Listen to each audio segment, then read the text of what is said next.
Delhi NCR में भूकंप के झटके महसूस किए गए हैं। इस वक्त की बड़ी खबर दिल्ली एनसीआर से, जहां पर भूकंप के झटके महसूस किए गए हैं। 5 सेकंड तक लगा बड़ा झटका। इस वक्त की बड़ी खबर सामने आ रही है।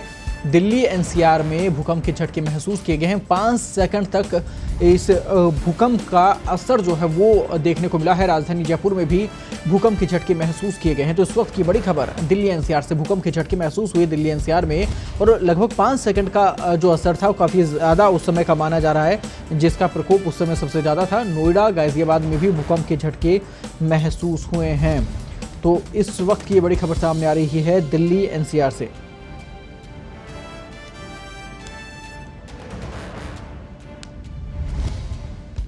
पाँच सेकंड तक बड़ा झटका यहां पर लगा है। इस वक्त की बड़ी खबर सामने आ रही है।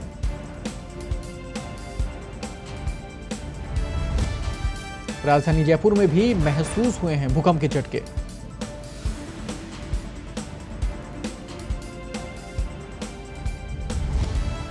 नोएडा, गाजियाबाद में भी भूकंप के झटके महसूस हुए हैं। इस वक्त की बड़ी खबर आ रही है दिल्ली एनसीआर से, जहां पर आपको बता दें कि भूकंप के झटके महसूस हुए हैं और सबसे मुख्य बात कि इसका जो असर है वो जयपुर में भी देखने को मिला है और दिल्ली में नोएडा का जो इलाका है, गाजियाबाद का जो इलाका है, वहां पर भी ये भूकंप महसूस किया गया है। 5 सेकंड तक सबसे ज़्यादा इसका जो प्रभाव रहा वो 5 सेकंड के लगभग रहा है। आपको बता दें कि इस भूकंप का असर नोएडा और गाजियाबाद में भी नजर आया। राजधानी जयपुर में भी हल्का भूकंप महसूस हुआ है।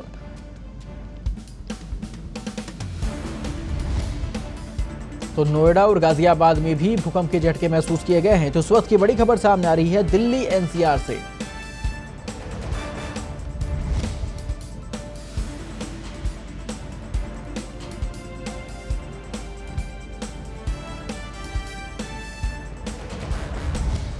पाँच सेकंड तक बड़ा झटका लगा है। आपको बता दें कि असर जो है वो वहां पर देखने को मिला लगभग 5 सेकंड तक।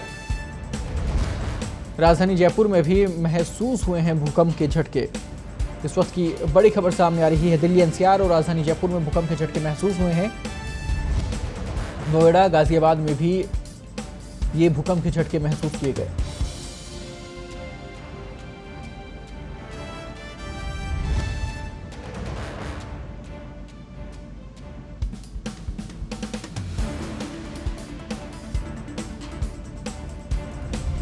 और पूरी खबर पर ज्यादा बातचीत के लिए इस वक्त दिल्ली से हमारे सहयोगी विवेक जुड़ गए हैं।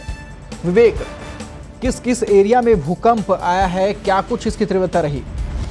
जी बिल्कुल, पूरे दिल्ली एनसीआर में भूकंप के झटके महसूस किए गए हैं और खास तौर से जो दिल्ली एनसीआर का गुड़गांव साइड का क्षेत्र है, क्योंकि रोहतक मुख्य केंद्र माना जा रहा है, तो गुड़गांव से सटी जो दिल्ली का साउथ दिल्ली और ये हिस्सा है, यहाँ पे झटके काफी तेज महसूस किए गए। करीबन 5 से 6 सेकंड वहां पे बेड हिल पे जो लोग बैठे थे वो हिलने लगे, चेयर हिलने लगी, तो लोगों में एक घबराहट सी पैदा हो गई और अचानक सभी लोग अपने ऊपरी फ्लोर पे जो थे वो लोग निकल के बाहर आ गए और एक से 1.5 मिनट तक लोग एकदम घबराए हुए रहे कि आखिर में ये एक अचानक एक तरफ कोरोना का डर और उस तरफ ये दूसरी बार है दिल्ली एनसीआर में कि भूकंप के झटके महसूस किए गए इसी लॉकडाउन पीरियड में। जी विवेक, हरियाणा का रोहतक इस भूकंप का केंद्र माना जा रहा है।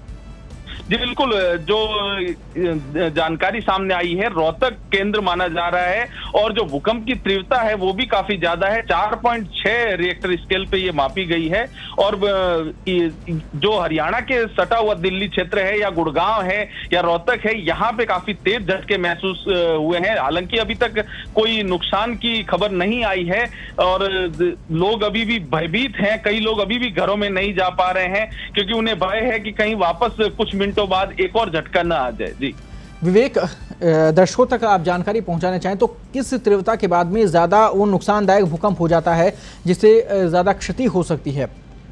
तो बिल्कुल 4.6 भी क्षति पहुंचाने के लिए काफी होता है। हालांकि अगर 4.6 से थोड़ा भी अगर और बढ़ता है, 5 की तीव्रता पे अगर भूकंप आता है तो क्षति जो है वो बहुत बड़े स्तर पे हो सकती है, क्योंकि जो कॉलोनियां बसी हुई हैं, अनाधिकृत कॉलोनियों की संख्या ज्यादा है, वहां पे भूकंप रोधी उसका उपयोग नहीं किया गया है, तो कहीं ना कहीं अगर तीव्रता थोड़ी सी भी ज्यादा होती तो एक बड़ा नुकसान हो सकता था। जी शुक्रिया विवेक तमाम जानकारी के लिए। तो आपको बता दें कि दिल्ली एनसीआर में भूकंप के झटके महसूस हुए हैं। रोहतक इसका केंद्र माना जा रहा है।